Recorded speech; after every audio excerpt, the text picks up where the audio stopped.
This video is to do a breakdown about the trespass that Meredith and I suffered at the hands of Dustin Smith.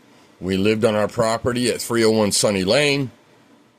Originally, I had an incident with Adam May when I worked at Murphy Health and Fitness as the maintenance man. Adam May pulled up at 12:30 at night when I'm pressure washing, flipped his emergency lights on, and started barking orders to me, demanding to know who I am and everything. And sitting there with my trailer, pressure washer and everything hooked up to it. So I contacted Dustin when he was at the PD, and Dustin was asking me while he was at the PD what he wanted me to do about this. I told him all I wanted was an apology from Adam May.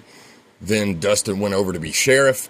I contacted him because he avoided my questions and my concerns about Adam May when he was at the PD. Then I contacted him as sheriff.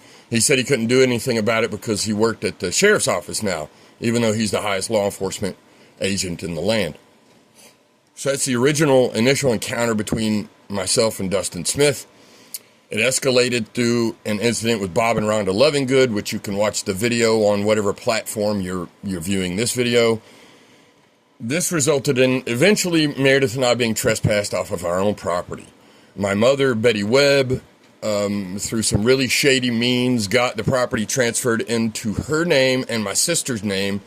It was supposed to be transferred in my sister's name and Meredith's name, while Meredith and I were locked up in federal prison for me making my own suppressors and short barrel machine guns and growing my own cannabis for medicinal purposes. You know, cannabis just got descheduled from Schedule 1 to Schedule 3, and the National Firearms Act is being literally dismantled in court all across the nation because of the Bruen decision. Bruen argued the text history tradition. I did that in 2018. You can go to supremecourt.gov, type in Kevin Vanover, Supreme Court Petition 18-6515, and you'll see the argument that I gave the court 4 years before Bruen was decided, which is an even more stout argument than Bruen was. So here's the first trespass warrant. This was taken out on June the 24th. On my birthday, my mother took this trespass warrant out. It was served a while later. They held the warrant on me even though I was in custody awaiting a hearing for a probation violation. They held the warrant on me because they didn't want Meredith to know there was a second-degree trespass warrant. Here's the second-degree trespass here. And here's what it says. It says, on or about the date listed above. Okay, you see that's my birthday. So my mother took this warrant out on my birthday. And she lied. She said we were trespassing. Betty swore under oath in the Murphy courthouse in July of 2023. July of 2024, that the house is being transferred back into our name. There's some paperwork that need to be cleared up, but it's our house and it's our property. Then I got caught up on a probation violation after the Cherokee County Sheriff's Office entered false information in the NCIC system about me. It resulted in a probation violation. The feds threatened to re-indict Meredith and me if I didn't take a 7-month probation violation. So I did, and I got out December 2nd of 2024. 2 days after I got out, when Meredith and I were in Tennessee at a chalet around Pigeon Forge, Tennessee, Kim Kleindera and Jennifer Vanover called 911 and reported that I was at 301 Sunny Lane. I'd ripped the mailbox off, which is a federal felony. That's a federal offense. It's an indictable offense. And that I had beat the doors open on the house at 301 Sunny Lane. All of those are indictable offenses. We've contacted we've contacted Parker Morgan, telling him that we wish to pursue warrants to take out charges on Kim Kleindera, Jennifer Vanover, and Betty Webb, because these charges here were completely dismissed.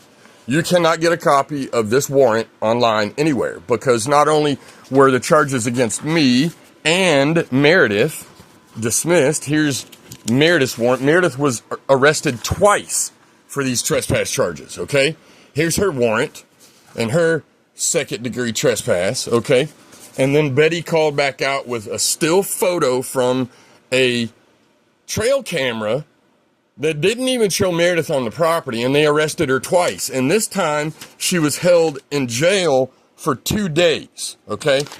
So there are criminal charges that were taken out against us. There was no civil order for eviction, which is the legal way to remove someone off the property if you think that they don't belong there and have a contract with you to have the property transferred into their name. A civil order for eviction, where we would have got to show up and produce all of our documentation and all of our evidence that this house is ours, that we live here. And the sheriff knew that we lived here because he had false SBI intel workups on me. He did a false NCIC entry about me being a violent offender when Randy Foster just printed in the Cherokee Scout last Thursday. I've never been convicted of any violent behavior whatsoever.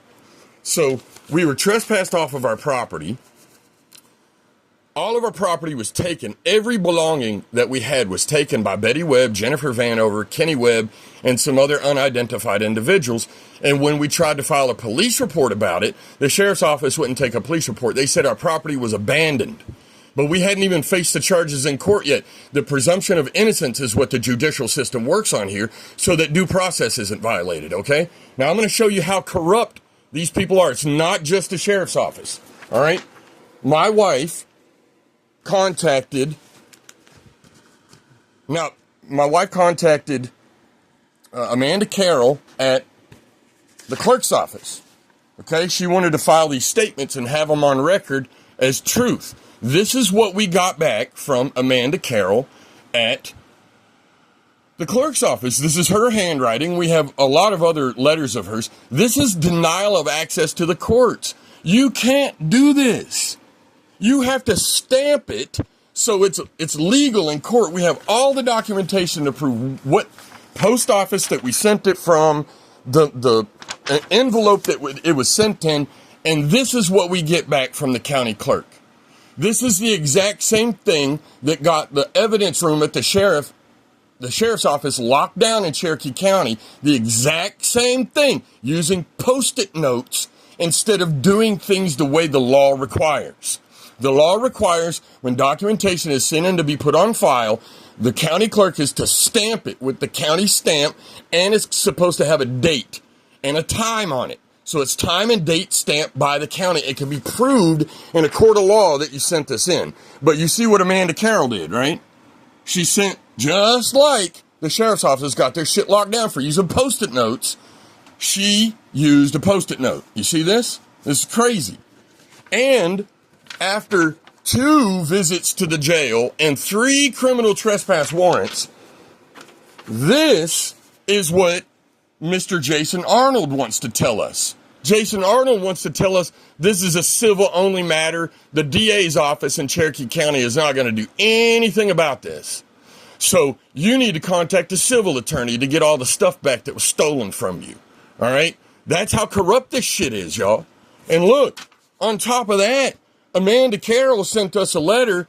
We tried to get copies of the order from the court where the charges were dismissed, and Amanda Carroll sent us a letter from Cherokee County Clerk's office saying, oh, these were automatically expunged after 195 days. And we talked to somebody else in another state. They had to pay a lawyer to get their shit expunged.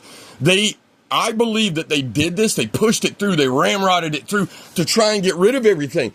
Because now that it's expunged, nobody can get a copy of this document right here. Nobody. The only copies of this document that you can get are the ones that we have. They tried to erase this shit and make it go away, and everybody here's involved with it. The county clerk is involved, trying to give us stuff that is not properly stamped so we can't prove it. The DA is involved, where they're saying this is civil only, even though 3 criminal trespass warrants were taken out, it's civil only. And then somebody down here, some judge is involved because they ramrodded an expungement of the charges through.